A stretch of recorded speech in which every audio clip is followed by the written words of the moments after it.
बिस्मिल्लाहिर्रहमानिर्रहीम, अस्सलाम वालेकुम। लीजिए, हुकूमत को एक और झटका लग चुका है। हुकूमत का प्लान बी भी फेल हो चुका है। जिस तरह से नज़र आया कि मखसूस नशिस्तों का फ़ैसला आ गया है और हुकूमत परेशान हो चुकी है क्या हुआ, और उनके जो सारे प्लान थे वो जनाब मलिया मेट हो गए। उसके बाद सोचा गया कि नहीं, काजी फाइज़ ईसा साहब हैं ना, तो नया खेल सामने आया और काजी फाइज़ ईसा साहब ने अचानक 4 एडहॉक जजेस के नाम दे दिए थे। और उसके बाद फिर नया खेल शुरू हो गया। लोगों ने इस पर अपने तबसरे शुरू कर दिए कि अच्छा, एडहॉक जजेस लाने का मकसद क्या है। अब ये एडहॉक जजेस आएंगे तो क्या होगा, सुप्रीम कोर्ट में तो उस तरह जजेस की तादाद पूरी है। एडहॉक जजेस का मकसद क्या है कि काजी फाइज़ साहब जब रिटायर हो जाएं तब भी हुकूमत अपने जो काम करवाना चाहती है वो करवाए जा सकें, जो आज़ाद मंश जजेस हैं उन पर प्रेशर डाला जा सके, उनकी तादाद कम की जा सके, और चुन चुन कर वो जजेस क्यों सामने आए हैं एडहॉक जजेस के नाम के तौर पर कि जो तहरीक इंसाफ के ख़िलाफ़ फ़ैसले दे चुके हों, यहाँ तक कह चुके हों कि जनाब इमरान खान और साबिक़ सदर डॉक्टर आरिफ अलवी, कासिम सूरी साबिक़ स्पीकर पर आर्टिकल 6 लगना चाहिए। ये तो अब हुकूमत की ख्वाहिश भी नज़र आ रही है। या ऐसे जजेस जो कहते हैं कि इंसानी हकूक़ पता नहीं हमें कहाँ ले जाएंगे, आइन में हैं क्यों। या ऐसे जजेस जो वज़ीर आला सिंध रह चुके हों, निगरान पीपल्स पार्टी के बड़े करीब हों, जरदारी साहब को रिलीफ दे चुके हों, ये जजेस क्यों आखिर।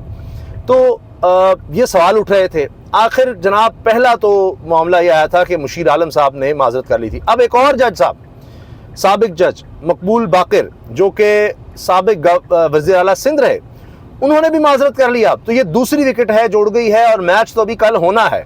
यानी कल इजलास है और जुडिशल काउंसिल का, जिसमें ये फैसले होने हैं जजेस के हवाले से। अब 2 बाकी रह गए हैं। 2 चले गए, 2 ने तो माजरत कर ली। मुशीर आलम साहब ने कहा कि वो ज़ाती वजूहात की बिना पर वो फलाही कामों में मसरूफ़ हैं और वो कोई आई हॉस्पिटल वगैरह चलाते हैं, उसमें बिजी हैं। साथ उन्होंने ये भी कह दिया कि सोशल मीडिया पर बड़ी यानी तनकीद होती रही है, जिसको देखकर बड़ा अफसोस हुआ। और इसके साथ अब बाकर साहब ने भी माजरत कर ली है, वही ज़ाती मसरूफियात की वजह से, क्योंकि बतौर वज़ीर आला सिंध उनके दौर में तहरीक इंसाफ पर जो क्रैकडाउन हुआ वो सबके सामने है, उस पर तनकीद हो रही थी। फिर वुकला देखें, वुकला में आवाज़ें बढ़ती चली जा रही हैं।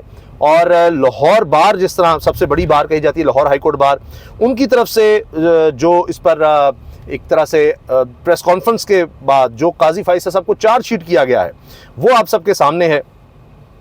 इसके साथ पेशावर बार को देखें, आप कराची बार को देखें, सभी इस बात पर तनकीद करते नज़र आते हैं कि ये एडहॉक जजेस का मामला किसी सूरत काबिल कबूल नहीं है। और वजह ये बताते हैं कि कानून में ये है कि जब जजेस की तादाद कम हो, कोई ज़रूरत हो किसी वजह से, फिर जब जजेस की तादाद ही पूरी है सुप्रीम कोर्ट में, या तो आप पहले उनकी तादाद बढ़ाएं और प्रॉपर तरीके से आप जो तरीका कार है कि हाई कोर्ट से फिर जजेस लेकर आएँ। ये एडहॉक जजेस सिर्फ किसी एक्सेप्शंस में होते हैं, तो इनकी ज़रूरत नहीं है, इसमें पॉलिटिकल मोटिव्स हैं। अब आप देखें कि कितनी डेस्परेशन है हुकूमत की तरफ से कि हर सूरत हमने किसी तरह ये मखसूस नशिस्तों के मामले को उलटना है। हाल ये है कि जिनको मखसूस नशिस्तें मिली थीं, ऐसे ही लूट का माल समझकर जनाब इनको दी गई थीं, वो यानी ना 3 में ना 13 में, जिनकी बनती ही नहीं है, जो नून लीग और पीपल्स पार्टी दीगर इत्तेहादी जमातों के थे, वो कहते हैं जी हम सुप्रीम कोर्ट जाएंगे। ये लोग पहले ही जा चुके हैं और मुंह की खाई है। अभी रिव्यू में जाएंगे तो देखेंगे उधर भी इनको मुंह की खानी पड़ेगी। ये एडहॉक जजेस वाला मामला भी इनको बचा नहीं सकता, इसीलिए अब धमकियों पर आ गए हैं, इसीलिए अब धमकाया जा रहा है कि इनको भी नजर आ रहा है कि इससे इनकी दाल नहीं गलनी। इसके साथ एक और बड़ी अहम बात कि ये जो जजेस की तरह से आप देख रहे हैं मामला आगे बढ़ रहे हैं, इसमें अब कल देखा जाएगा कि क्या होता है। अब ये जो 2 जजेस रह गए हैं, ये जब आते हैं तो क्या ये कोई भी केस सुन सकेंगे? ये भी अभी तक की बातों से लग रहा है कि नहीं जनाब, ये सिर्फ जो खास कुछ केसेस हैं जो बहुत ज़्यादा पेंडिंग पड़े हुए हैं, कोई जेल के हवाले से, दीगर जनाब कैदियों का, उस तरह के मामला नहीं स्पेसिफाई कर दिया जाएगा। कोई बड़े पॉलिटिकल केसेस, कोई बड़े आइनी केसेस ये नहीं सुन सकेंगे।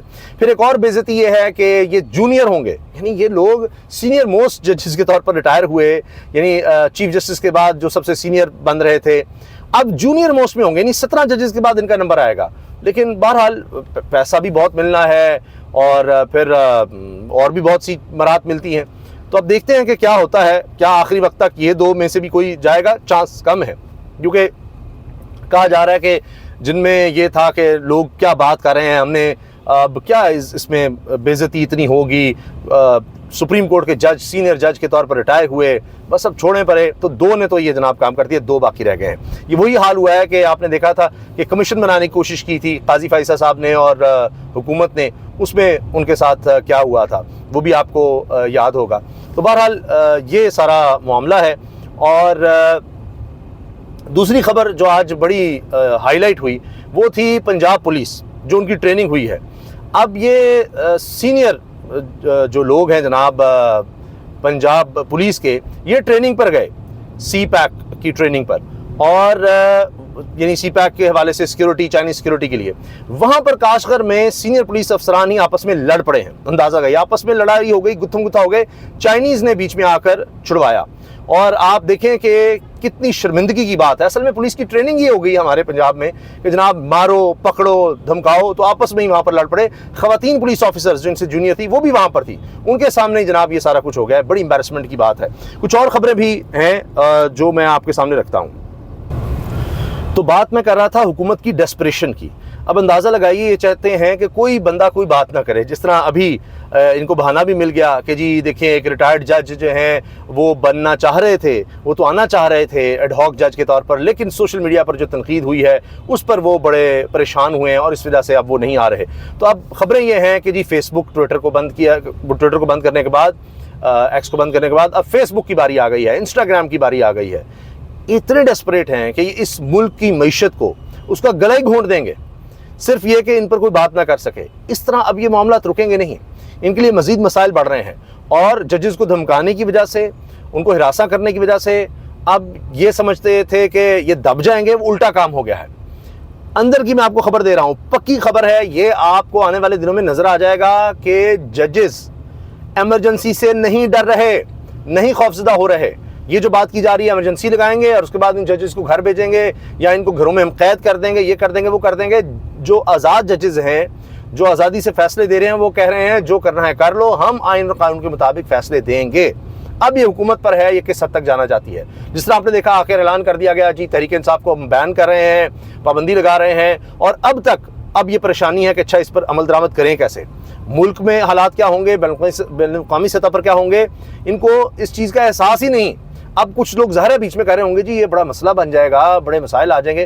اب سوچ بچار کی جا رہی ہے. پہلے بول دیا یعنی اب تیر چلا دیا, اب اس کو روکنے کی کوشش کر رہے ہیں. یہ اب پوری دنیا کو پتہ لگ گیا ہے کہ اس حکومت کی سوچ ہی فاشسٹ سوچ ہے. اور جو بات اٹھائی جا رہی تھی تحریک انصاف کی طرف سے عالمی سطح پر کہ دیکھیں یہ کیا کر رہے ہیں, انسانی حقوق کی پامالی کر رہے ہیں, یہ خود بتا رہے ہیں کہ ہاں جی ہم یہ سب کر رہے ہیں اور آگے مزید کریں گے. اس سے تو یہ اور پھنستے چلے جا رہے ہیں. تحریک انصاف کی طرف سے ایک اور قدم اٹھایا گیا ہے. ایک تو اس وقت بریکنگ نیوز بنی ہوئی ہے کہ عمران خان اور بشرا بی بی نے توشہ خانہ نئے کیس میں, اب یہ بھی بڑی عجیب بات ہے, نئے کیس, نئے سے نئے ایک ہی توشہ خانہ ہے جو بچے دیے جا رہا ہے وہ کیس, اور اس میں سے انڈے نکل رہے ہیں اور وہ نئے سے نئے کیس بن رہے ہیں جو کہ نیب کے قانون کی بھی خلاف ورزی ہے اور بنیادی انسانی حقوق کی خلاف ورزی ہے کہ آپ ایک ہی معاملے میں نئے سے نئے کیس بناتے چلے جائیں. اب اس میں جناب غیر قانونی قرار دینے کے لیے, گرفتاری کو غیر قانونی قرار دینے کے لیے اسلام آباد ہائی کورٹ میں درخواست دائر کر دی ہے. اور اس کے علاوہ پی ٹی آئی ارکان اسمبلی کو ہراساں کرنے کے معاملے پر سپریم کورٹ سے رجوع کرنے کا فیصلہ کیا گیا ہے. اب قاضی صاحب کیا کہیں گے, کہ آنکھیں بند کریں گے کہ اچھا کیا ہو رہا ہے, کسی کو ہراساں کیا جا رہا ہے, مجھے تو نہیں پتا, میرے پاس کیوں نہیں آئے. تو مطیع اللہ جان صاحب کے بقول اب تو وہ ریٹائرمنٹ ان کی ہو گئی ہوئی ہے, ذہنی طور پر وہ ریٹائر ہو گئے ہیں. جانے سے پہلے انہوں نے آخری یہ جو پلان بی کہا جا رہا تھا حکومت کا کہ ایڈ ہاک ججز لگا دیتے ہیں, ہم جناب اس کے ذریعے کچھ کر لیں گے, 2 تاریخ سے ہم نے عرصورت لینی ہے, ہم ان کے احکامات ہی نہیں مانیں گے سپریم کورٹ کے, اور دیکھتے ہیں کیا ہوتا ہے. وہ بھی اب ہوتا نظر نہیں آ رہا. چونکہ ان کے ساتھ عوام نہیں ہے, یہ سہاروں پر چل رہے ہیں, ادھر سے کریں گے ادھر سے کریں گے, تو ان کی دال اب گلتی نظر نہیں آ رہی. اب آپ دیکھیے کہ جس طرح جوڈیشری اور لوور جوڈیشری بھی بطور ایک ادارہ وہ کھڑے ہو رہے ہیں کہ اس طرح تو ہم ان کے غلام بن کر رہ جائیں گے, یہ جو بھی حکومت ہوگی. تو انہوں نے اپنی انڈیپینڈنس دکھانی ہے, تو وہاں بھی اب یہ چیز زور پکڑی ہے, سوچ کہ ہمیں ڈٹ کے کھڑے ہونا ہوگا, ہمیں اس کا مقابلہ کرنا ہوگا. اور اوپر جو ججز جس طرح سے کھڑے ہو گئے ہیں, اب منصور علی شاہ صاحب وہ دیکھیں اس کا ٹرکل ڈاؤن ایفیکٹ آ رہا ہے. اب اسلام آباد ہائی کورٹ میں آپ دیکھیے, ابھی آپ لاہور ہائی کورٹ میں بھی دیکھیں گے کچھ ججز کو ڈرانے میں کامیاب ہو گئے ہیں ایمرجنسی کا کہہ کر, لیکن بہت سے ایسے ججز ہیں جو اس دھمکی میں, اس خوف میں نہیں آ رہے ہیں.